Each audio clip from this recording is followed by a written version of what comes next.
Lectura del segundo libro de Samuel. En aquellos días, Absalón se encontró frente a los hombres de David. Montaba un mulo y al pasar el mulo bajo el ramaje de una gran encina, la cabeza se enganchó en la encina y quedó colgando entre el cielo y la tierra, mientras el mulo que montaba siguió adelante. Alguien lo vio y avisó a Joab: «He visto a Absalón colgado de una encina». Cogiendo Joab 3 venablos en la mano, los clavó en el corazón de Absalón. David estaba sentado entre las dos puertas. El vigía subió a la terraza del portón sobre la muralla. Alzó los ojos y vio que un hombre venía corriendo en solitario. El vigía gritó para anunciárselo al rey. El rey dijo: «Si es uno solo, trae buenas noticias en su boca».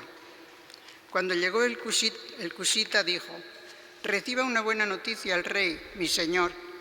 El Señor te ha hecho justicia hoy, librándote de la mano de todos los que se levantaron contra ti». El rey preguntó: «¿Se encuentra bien el muchacho Absalón?». El cusita respondió: «Que a los enemigos de mi señor el rey y a todos los que se han levantado contra ti para hacerte mal, les ocurra como al muchacho». Entonces el rey se estremeció, subió a la habitación superior del portón y se puso a llorar. Decía al subir: «Hijo mío, Absalón, hijo mío, Absalón, ¿quién me diera haber muerto en tu lugar? Absalón, hijo mío, hijo mío». Avisaron a Joab: «El rey llora y hace duelo por Absalón». Así, la victoria de aquel día se convirtió en duelo para todo el pueblo, al oír decir que el rey estaba apenado por su hijo. Palabra de Dios. Alabamos. Inclina tu oído, Señor, escúchame. Inclina tu oído, Señor, escúchame. Inclina tu oído, Señor, escúchame, que soy un pobre desamparado. Protege mi vida, que soy un fiel tuyo. Salva, Dios mío, a tu siervo, que confía en ti. Inclina tu oído, Señor, escúchame. Piedad de mí, Señor, que a ti te estoy llamando todo el día. Alegra el alma de tu siervo, pues levanto mi alma hacia ti, Señor. Inclina tu oído, Señor, escúchame. Porque tú, Señor, eres bueno y clemente, rico en misericordia con los que te invocan. Señor, escucha mi oración, atiende a la voz de mi súplica. Inclina tu oído, Señor, escúchame. Aleluya, aleluya, aleluya. Cristo tomó nuestras dolencias y cargó con nuestras enfermedades. Aleluya, aleluya, aleluya.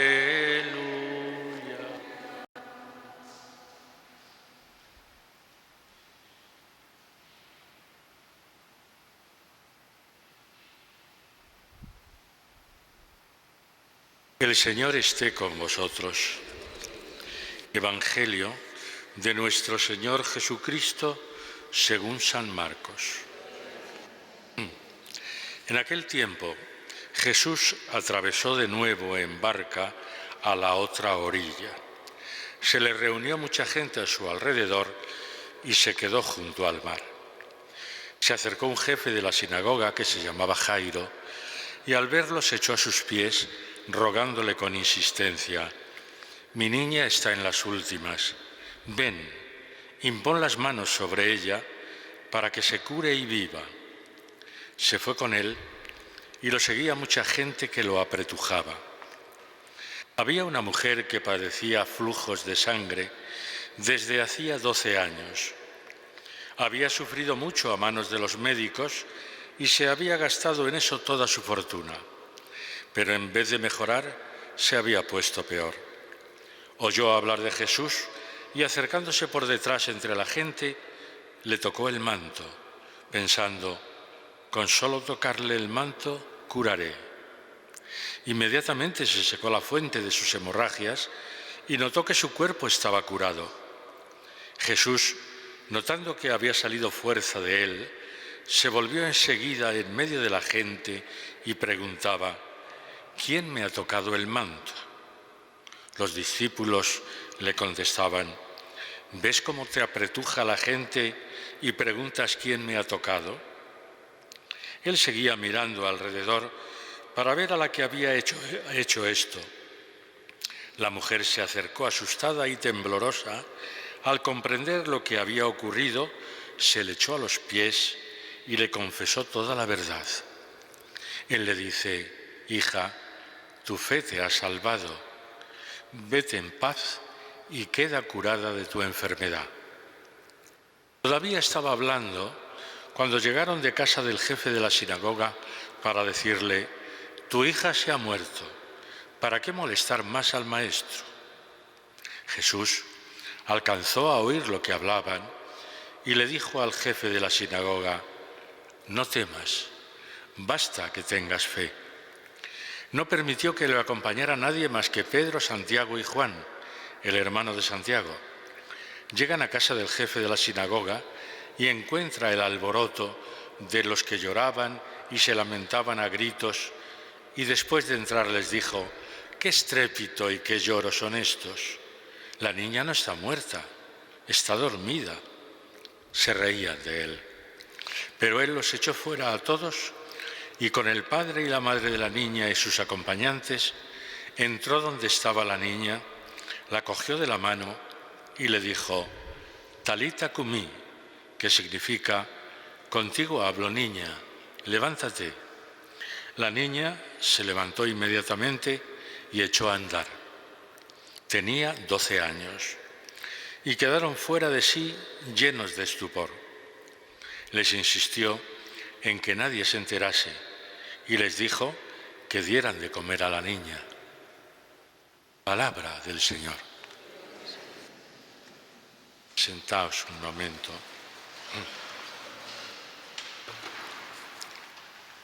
Tres episodios nos relata la palabra de Dios de hoy.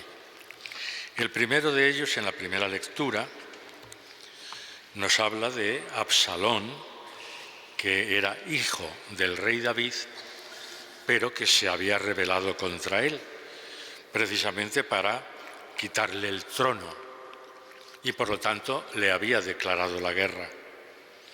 Y la narración de hoy es cómo Absalón muere atravesado por las flechas de Joab, que es uno de los lugartenientes del rey David.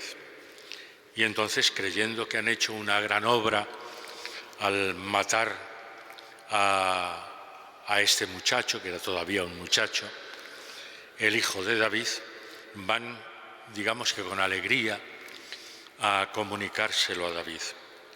Pero David no se alegra.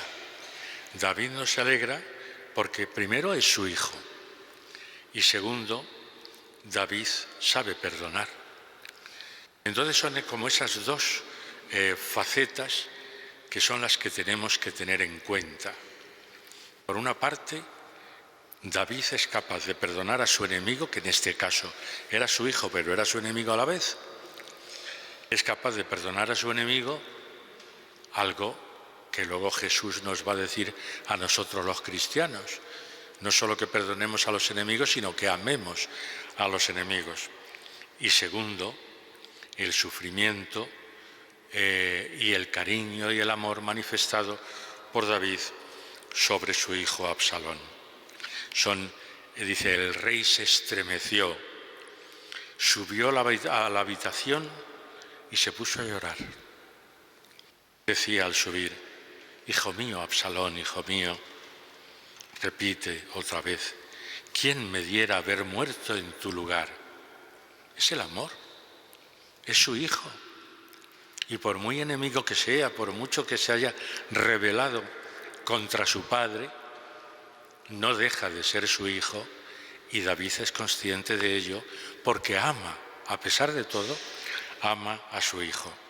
Por lo tanto, termina la lectura de hoy: así la victoria de aquel día, efectivamente el rey David había ganado La batalla, la victoria de aquel día, se convirtió en duelo para todo el pueblo. La gente veía llorar a David y también ellos se pusieron en duelo al oír decir que el rey estaba apenado por su hijo. Perdón y amor son las dos cosas que encontramos hoy en la primera lectura.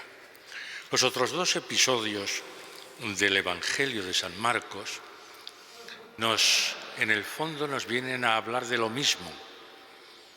Hemos comentado más de una vez ya que en el reino de Israel, en aquellos pueblos más primitivos, y además un pueblo pequeño como era el pueblo de Israel, el no tener hijos, una mujer, era como un castigo, era como una de las mayores desgracias que podía tener una mujer. En el libro de Samuel hace unos días, hace un par de semanas, lo leíamos cómo la madre de Samuel pide a Dios que le conceda el favor de tener un hijo. Y de esa oración nace precisamente Samuel. Bueno, pues es que era la mentalidad que tenían en aquel momento. Una mujer que no tiene hijos es una mujer muerta en vida. Muerta en vida. Porque la mujer estaba sobre todo para tener la descendencia y hacer que el pueblo de Israel pudiera tener una mayor duración, pudiera tener siempre esas personas que continuaran la estirpe. Pues bien, es el primer episodio que nos pone hoy el Evangelio de Marcos. Una mujer muerta en vida. ¿Y qué es lo que hace? Simplemente se acerca a Jesús para tocarle el manto, pensando que con solo tocarle el manto se podía curar. Y efectivamente, tocándole el manto se cura. Pero Jesús es consciente, como dicen los que le acompañan, en medio de los apretujones y en medio de que la gente está, bueno, pues él nota que alguien le ha tocado. Y ha salido fuerza de él. Y la mujer entonces llega un momento en que lo confiesa: he sido yo. Ha sentido la curación. Pero viene la palabra del propio Jesús: tu fe te ha salvado. Vete en paz y queda curada de tu enfermedad. Tu fe te ha salvado. Es la invitación del evangelista Marcos a que los que leamos su Evangelio lleguemos a la fe. Descubramos a Cristo y tengamos fe en Él. El segundo episodio viene a ser lo mismo, pero de distinta manera. Si aquí decíamos una mujer muerta en vida y al tocar a Jesús surge la vida porque se cura, aquí ya hablamos ahora de una niña que ha muerto físicamente. Pero ¿qué dice Jesús también cuando al jefe de la sinagoga le comunican que la niña ha muerto? Jesús dice: no temas, basta que tengas fe. Volvemos a lo mismo. La fe genera vida. Vida en el caso de la mujer con hemorragias y vida en la niña que ha muerto físicamente. Son dos tipos de muerte. Os decía, muerte en vida la mujer y en este caso muerte física. Bueno, pues la fe en Jesús supera todo tipo de muerte. La fe en Jesús genera vida, da vida. E insisto, eso es lo que el evangelista Marcos nos quiere transmitir. Tened fe en Jesús, acogerle en vuestros corazones, aceptarle en vuestras vidas y veréis que tendréis una vida nueva, que la vida que Jesús nos transmite es una vida plena, es una vida llena de todo aquello que cualquier ser humano anhela. Pues esto es lo que la palabra de Dios de hoy nos viene a transmitir.